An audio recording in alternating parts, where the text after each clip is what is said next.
What's up, everybody? This is Mr. Harris coming back at you, and I've got more math jewels. Today we're going to be talking about box and whisker plots.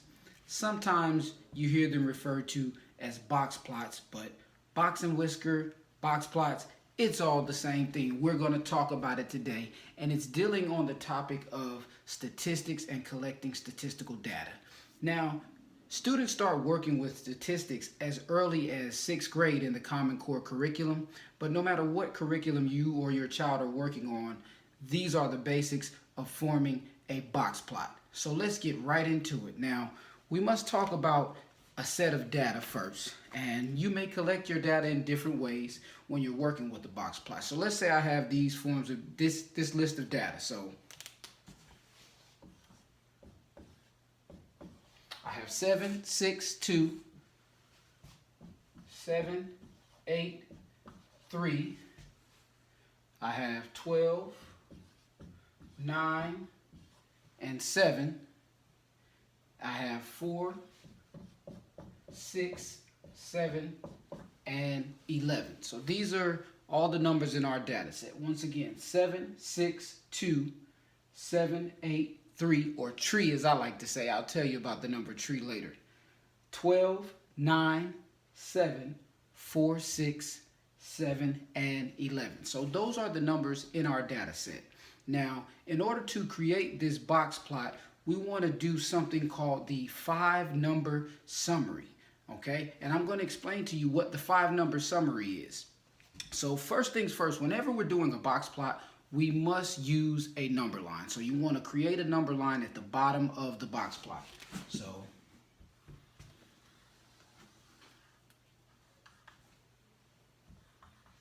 here's my number line. And your number line, remember, number lines are infinite. So we can pull out just a piece of that number line. In this case, because my smallest number is 2 and my largest number is 12, we're going to just go from 0 to 12. So let's go halfway. I'll do the number 6. We'll do 12 there.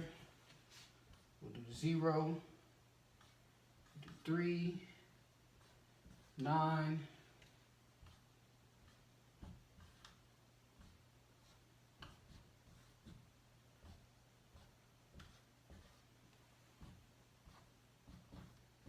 all right, so we have our number line, and now from this number line, we're going to create the 5-number summary, and the 5-number summary is going to help us build this box plot. So, with the 5-number summary, we have, first of all, the minimum.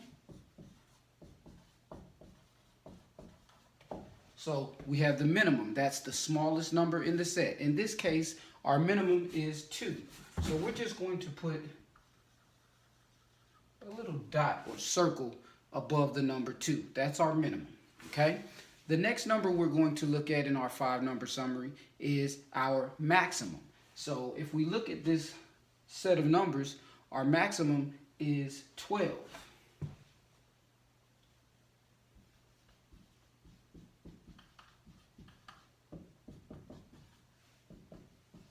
Okay? Now, in order to really get this 5-number summary, we need to reorder these numbers. We need to put them in order from smallest to largest. So I'm going to reorder these numbers real quick, and we'll have over here, let's do 2, 3, 4, 6, 6, 7. We have 4 7s actually. Okay? And then we have 8, 9, 11, and 12.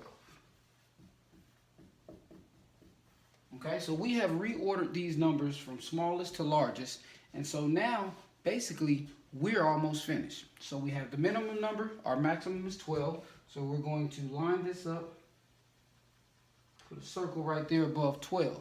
Now, in order to find the next number, we have our lower quartile. Okay, the lower quartile is also known as Q1, okay? The lower quartile is actually, we're going to get that in a minute, and then we have the median, which is Q2, and then we have the upper quartile,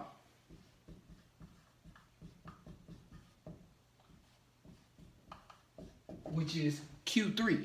Now, the reason that I wrote them all out right there is because really, if we find the median number, we're technically just finding the median 3 different times in order to find our lower quartile, our median, and our upper quartile, Q1, Q2, and Q3. So let's find the median number. Now, in order to find the median number, there are several ways to do this.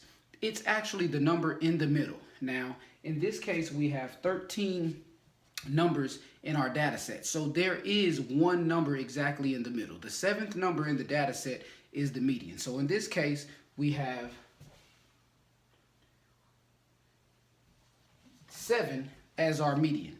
Now, if there's an even number of elements in the data set, there's another way we could do that, but that's another video, okay? So our median is the number 7, or Q2. Now, if we notice, there are 6 numbers on the lower side of the median, and then there are 6 numbers on the upper side of the median. So we're going to find the median of these 6 numbers. Now, since there's 6, there's no number exactly in the middle. So we have to take the 3rd and 4th number, which will be 6 and 4, and we find the average or the mean of those. So we're just going to add those 2 numbers and divide them by 2. So 6 plus 4 is 10. And 10 divided by 2 equals 5, okay? So our lower quartile, or Q1, is 5. So we're going to put a line right there, 5. Remember, we found our Q2 as well. We're going to put a line right there at 7.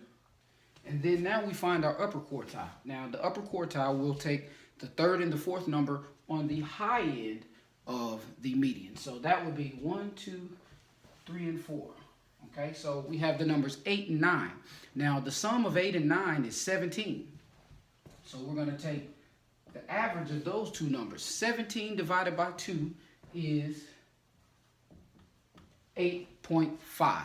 Okay, so that is our Q3, our upper quartile. So 8.5 is about right there.